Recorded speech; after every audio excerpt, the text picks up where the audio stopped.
Okay everyone, I'm back.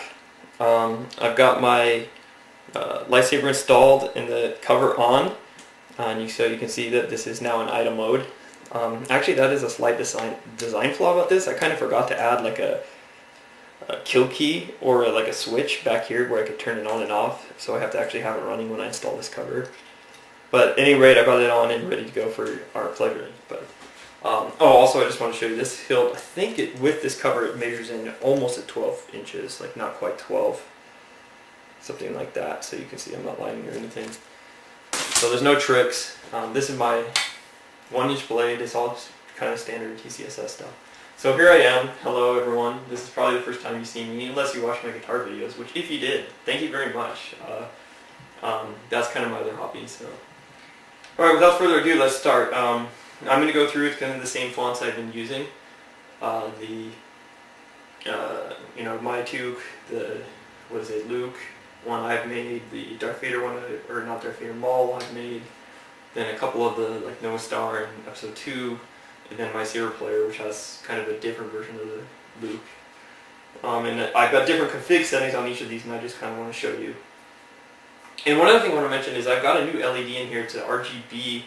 I'll put a link to it. It's really awesome. They call it a 9-watt. Each one is 700 milliamp. Each one can do 3 watts each die. So it's a pretty bright LED, even when you run a single die. So it works really well with the true color feature of Igniter. All right, so here's the Luke. Let's start with it. You can see this one I've got a more conservative swing setting, so you don't get as many double triggers. But it's very accurate. This one, it takes a little more to make a swing, so you can see like I can move it quite a bit and it won't register a sound. Then it won't. See?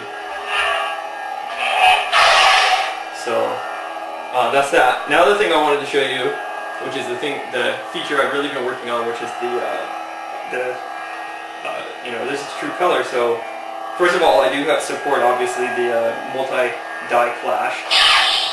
And what's really unique about mine, I don't know if you can see this, is it's not just like, oh, it turns on a die. You can actually do the color mixing like you do with this font with the flash. So you can actually get your clash on flash effect the exact color you want. So for Luke, I made it kind of this almost yellowish green. I don't know how well you can see it. Let me flip the lights so I want to see you can see that.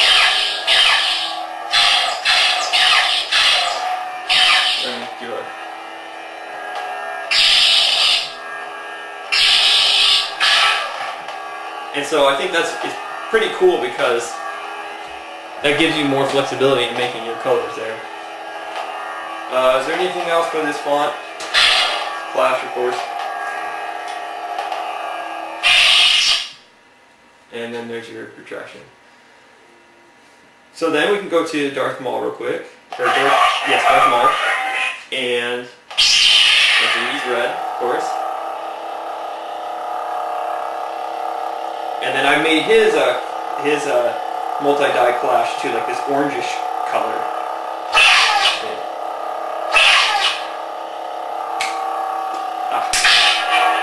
There you go.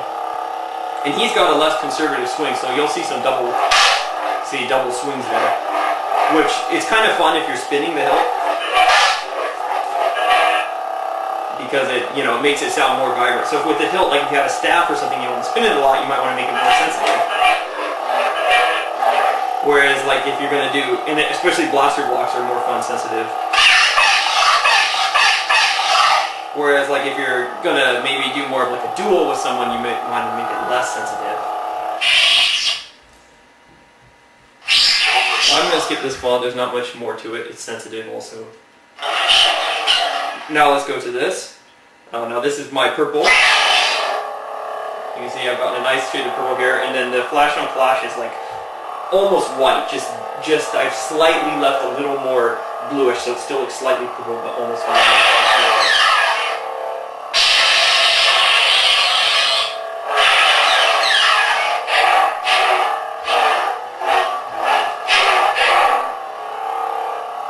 So it works pretty well too.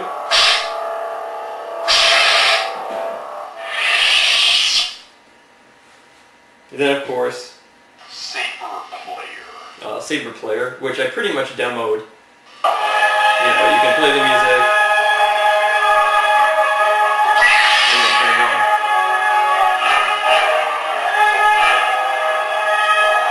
And for this font, I've made a cyan color kind of for the flash.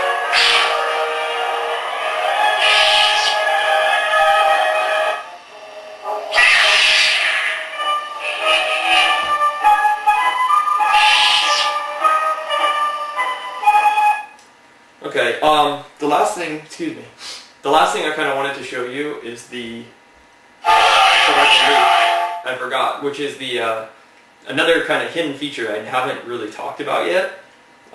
So you know I have the kind of like the block, like there's like a way to blast after you've clocked, but lockups. I thought about, you know, I never liked that the only way to do a lockup is to kind of like hold down this button after some time it finally comes on. It wasn't realistic. So actually I think I will go to Nova Star to show you it first. And with this font, what it is like after you do like a clash, then the auxiliary button automatically becomes your what I call the easy lockup. It knows that the instant you hit that auxiliary button, okay, you want to do the lockup, because the lockup is actually a clash that's extended. So this gives you an easy way to do that. Let's do that. This clash sensor in this hilt is too vibrating. I need to do a better job. Yep. Do it again. There you go. So you can see that it kind of gives you a nice way to do that. And one other thing about the lockup. So for the lockup, some people I think like to just hold it down and be holding on it, and some people like the lockup to just go so you can hold it. The thing is, I wanted to choose which is better, and it was hard for me since so many people like different things, so I just allow you to do both. So you can configure if you want your lockup to be a press and then it turns on and then press it again, or not. So for Luke, it's the press and press again. The rest of my fonts are like you have to hold it down.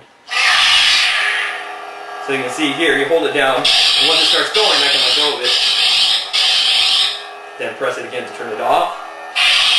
Now, but then for like in the other font, it's just press and hold. So see here, press and hold, and then let go, it's off.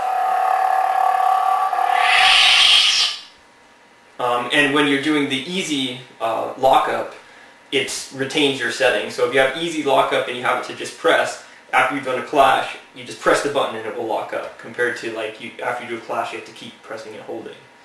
So I tried to make it configurable so you can choose what you want. So that's pretty much it. We have Igniter. It is in the hilt. It is pretty much ready to go.